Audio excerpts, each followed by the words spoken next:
नमस्ते मित्रों, मैं नरेंद्र आर्य आज आपको बताने जा रहा हूं कि सत्य धर्म किसे कहते हैं और धर्म क्या है। सत्य धर्म का नाम है मित्रों सत्य सनातन वैदिक धर्म। तो वैदिक धर्म इसे हमारे सनातन धर्म को इसलिए कहा जाता है कि जो वेदों के अंदर हमारे लिए विधान किया गया है वह कर्म हमारे लिए करने योग्य हैं और जिनका निषेध किया गया है वो हमें अकरणीय हैं, अर्थात वो कर्म हमारे लिए निषिद्ध हैं। इसलिए हमारे धर्म को सत्य सनातन वैदिक धर्म कहा जाता है। देखिए, धर्म शब्द के लिए संसार की किसी भी भाषा में कोई पर्यायवाची शब्द नहीं है। कुछ मत हो सकते हैं, पंथ हो सकते हैं, कोई अलग विचार हो सकते हैं, लेकिन धर्म शब्द के लिए मज़हब कह सकते हैं दूसरे लोग, लेकिन धर्म शब्द के लिए कोई भी पर्यायवाची शब्द नहीं है। अगर इससे कुछ मिलता जुलता शब्द कहीं पर है तो इंग्लिश भाषा में एक शब्द है ड्यूटी, जिसका अर्थ होता है कर्तव्य। धर्म शब्द संस्कृत के ध्रय धातु से बना है, जिसका अर्थ होता है धारण करना, अर्थात जीवन में शुभ गुणों को धारण करना। और सनातन ही क्यों कहा जाता है हमारे धर्म को? सनातन मित्रों कहते हैं कि जो बहुत अधिक प्राचीन होते हुए भी नवीनता लिए हुए है उसको सनातन व्यवहार कहा जाता है। जैसे कि वेदों को प्रकाश में आए हुए बहुत लंबा समय हो गया है, 1,96,08,53,125वां वर्ष वर्तमान हो रहा है। तो 1 अरब वर्ष पूर्व सत्य के बारे में जो धारणा थी कि सत्य बोलना धर्म है और असत्य बोलना अधर्म है, तो आज भी वर्तमान काल में भी कोई व्यक्ति ये नहीं कह सकता कि नहीं भाई, असत्य बोलना तो धर्म है और सत्य बोलना अधर्म है। तो जो बात पहले सत्य थी वो आज भी उतनी ही सत्य है। इसी सनातन व्यवहार को सनातन धर्म भी कहा जाता है। अब कुछ लोग बोलते हैं कि जी हमें तो कोई सरल परिभाषा बता दीजिए, धर्म की सरल परिभाषा हमारे लिए क्या हो सकती है। तो महाभारत कार ने एक श्लोक के माध्यम से बड़ा सुंदर कह दिया है, आत्मनः प्रतिकूलानि परेशान न समाचरित। अर्थात जो व्यवहार हमें अपने लिए पसंद नहीं है वो व्यवहार हम दूसरों के लिए भी ना करें। जैसे कि मुझे पसंद नहीं है कि कोई व्यक्ति मुझसे अभद्रता से, अशिष्टता से गाली देकर बात करे, तो मैं भी अपने जीवन में इस बात का पालन करूं कि मैं भी किसी व्यक्ति को गाली ना दूं।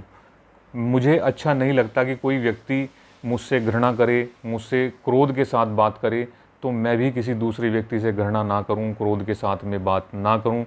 मुझे ये बहुत बुरा लगेगा कि कोई मेरे घर में चोरी कर ले, तो मैं भी किसी दूसरे व्यक्ति की वस्तु को ना उठाऊं। अर्थात जो व्यवहार हम अपने लिए नहीं चाहते हैं वो व्यवहार हम दूसरों के लिए भी ना करें। ये धर्म की बहुत ही सरल और संक्षिप्त व्याख्या है जो कि महाभारत में हमें बताई गई है। अब मित्रों बताते हैं महर्षि मनु द्वारा मनुस्मृति में धर्म के 10 लक्षण जो श्लोक के माध्यम से बताए गए हैं वो भी आपके सम्मुख में रख देना चाहता हूँ। महर्षि मनु कह रहे हैं, धृति अक्षमा दमोस्त्यम शोचमिंद्रिय निग्रह धी विद्या सत्यम अक्रोधा धर्मम दशम लक्षणम। जिसमें प्रथम लक्षण बता रहे हैं घृति, अर्थात जीवन में हम अपने धैर्य को धारण करें, कभी भी घबराएं नहीं। जब कोई समस्या उत्पन्न हो तो उसका चुनौती के साथ में सामना करें। दूसरा लक्षण है मित्रों अक्षमा, अर्थात सामर्थ्यवान होते हुए भी किसी निर्बल द्वारा कोई अपराध हो जाने पर उसको अक्षमा कर देना, जीवन में अपने अक्षमा को धारण करना। तीसरा लक्षण जो बताया है वो है दम, अर्थात अपने मन को वश में रखना, मन के स्वामी बनकर जीवन को व्यतीत करना, मन के गुलाम बनकर जीवन को व्यतीत नहीं करना। और चौथा लक्षण बताया है मित्रों अस्ते, अर्थात किसी की वस्तु बलपूर्वक चोरी या छल से नहीं लेनी है। अगर किसी की कोई वस्तु हमें चाहिए तो हम उससे आज्ञा लेकर प्राप्त कर सकते हैं। किसी की वस्तु कहीं पर पड़ी है तो बिना स्वामी की आज्ञा के किसी की वस्तु को लेना वो चोरी कहलाता है। तो जीवन में हमें अस्त्य का पालन भी करना चाहिए। फिर बताया है शौच, कि इस शरीर को हमें शुद्ध करना है जल के द्वारा और मन को शुद्ध करना है सत्य के द्वारा और विद्या और तप से हमें शुद्ध करना है आत्मा को और ज्ञान द्वारा बुद्धि की शुद्धि करना शौच कहलाता है।